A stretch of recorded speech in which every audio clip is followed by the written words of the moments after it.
আসসালামু আলাইকুম প্রিয় শিক্ষার্থী। আজ আমরা আলোচনা করব মধ্যমা কি এবং মধ্যমাটা কিভাবে নির্ণয় করতে হয়। মধ্যমা কি এবং মধ্যমাটা কিভাবে নির্ণয় করতে হয়। তাহলে মধ্যমা কি বা মধ্যমা কাকে বলে? মধ্যমা কি বা মধ্যমা কাকে বলে? কোন একটি নিবেশনকে সমান দুই ভাগে ভাগ করে যার প্রথম ভাগের মানগুলো মধ্যমা থেকে ছোট এবং দ্বিতীয় ভাগের মানগুলো মধ্যমা থেকে বড় তাকে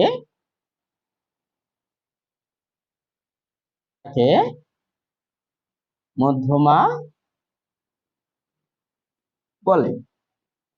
এখন এই মধ্যমা নির্ণয় করতে গেলে আমাদের যে এটা হয় যে একটা মধ্যমা আমরা বের করি জোড় সংখ্যা থেকে আর একটা মধ্যমা বের করি বেজোড় সংখ্যা থেকে। অর্থাৎ বিচ্ছিন্ন গণসংখ্যা নির্বাচনের ক্ষেত্রে আমাদের যে মধ্যমা বের করি, একটা আছে বিচ্ছিন্ন গণসংখ্যার ক্ষেত্রে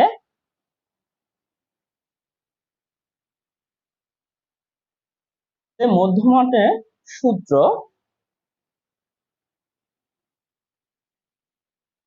মধ্যমা সমান n বাই 2 প্লাস 1 তম পদ। অর্থাৎ আমাদের যখন গণসংখ্যা বিজোড় থাকবে, গণসংখ্যা বিজোড় থাকবে।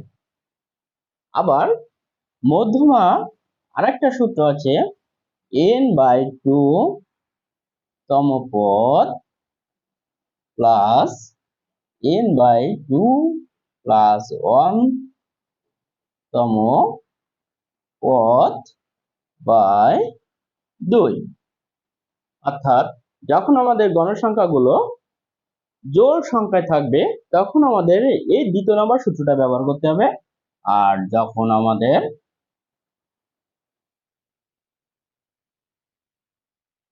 গণসংখ্যাগুলো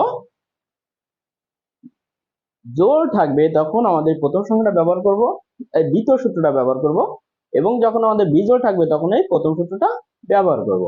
কিভাবে করব? যে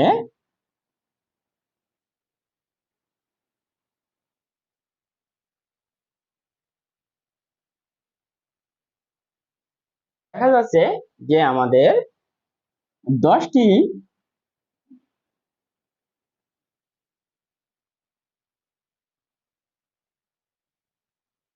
আমাদের গণসংখ্যা সারণী দেওয়া আছে যে 8 7 6 10 12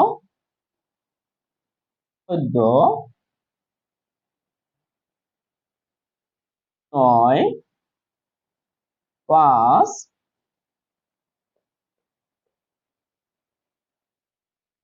8। তাহলে দেখা যাচ্ছে এখানে আমাদের 1 2 3 4 5 6 7 8 9 9টা সংখ্যা দেওয়া আছে এবং আমাদের প্রশ্নে বলছে গণসংখ্যা নির্ণয় করো। প্রশ্নে বলছে আমাদের মধ্যমা নির্ণয় করো। প্রশ্নে বলছে আমাদের মধ্যমা নির্ণয় করো।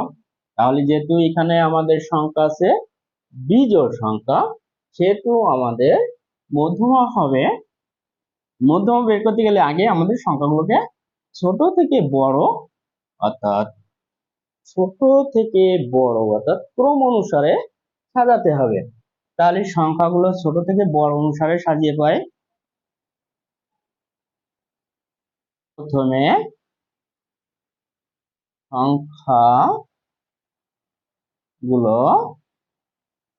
কে ছোট থেকে বড় অনুসারে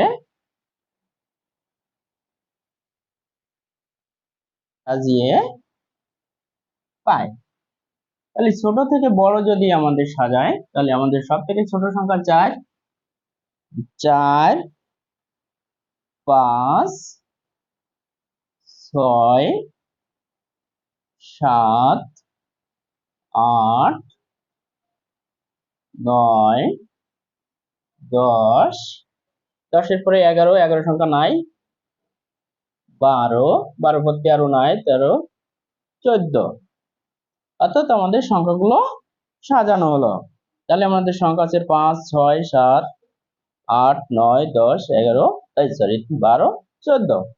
এখন আমাদের প্রশ্ন আছে যে আমাদের মধ্যমার সূত্র।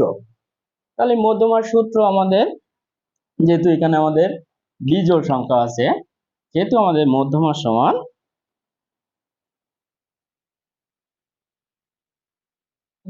সূত্র হবে n/2 যোগ 1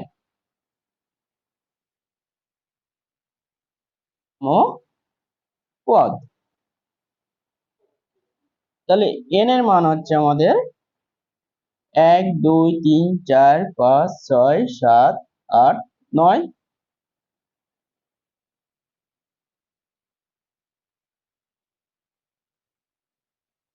সরি, তাহলে n এর মান হচ্ছে 9 যোগ 1/2।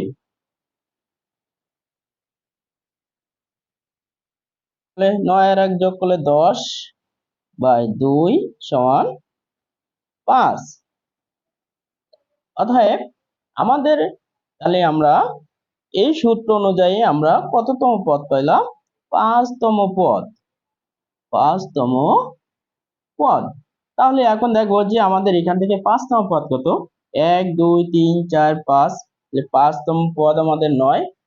5তম পদ হচ্ছে আমাদের, 5তম পদ হচ্ছে আমাদের 8। অতএব আমাদের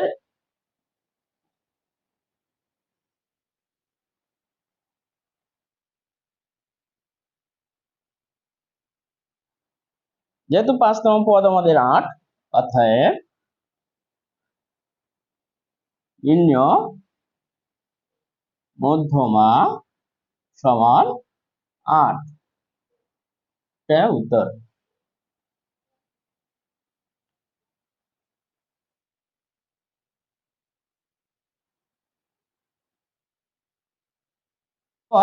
যখন আমাদের জোড় সংখ্যা থাকবে, যখন আমাদের জোড় সংখ্যা থাকবে তখন আমরা কিভাবে মধ্যমানটা বের করব? যখন আমাদের জোড় সংখ্যা থাকবে তখন কিভাবে মধ্যমানটা বের করব? কিভাবে? 1, 2, 3, 4, 5, 6, 7, 8, 9, 10। তাহলে 1, 2, 3, 4, 5, 6, 7, 8, 9, 10। তাহলে এখানে আমাদের 10টা সংখ্যা দেওয়া আছে, অর্থাৎ জোড় সংখ্যা। n সমান সমান 10। যেহেতু আমাদের এখানে জোড় সংখ্যা, সেহেতু আমাদের মধ্যমানের সূত্রটা হবে কি? মধ্যমান সমান n/2 তম পদ প্লাস n + 1/2 তম পদ বাই 2। তাহলে আমাদের n এর মান হচ্ছে 10/2 তম প্লাস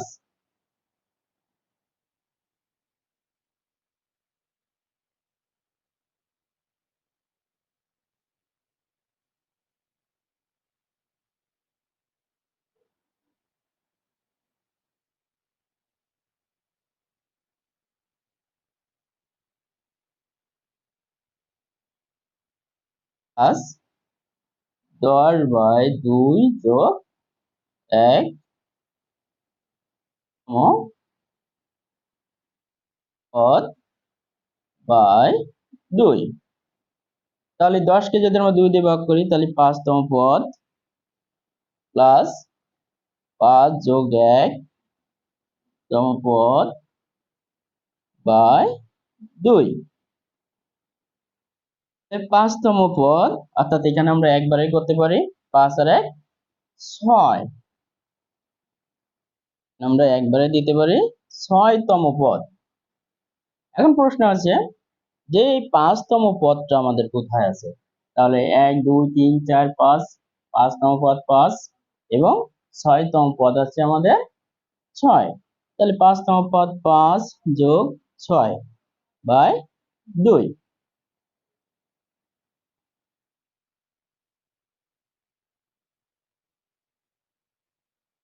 তাহলে আমরা যদি এখন যোগ বিয়োগ করি তাহলে যে 6 আর 5 11 বাই 2 সমান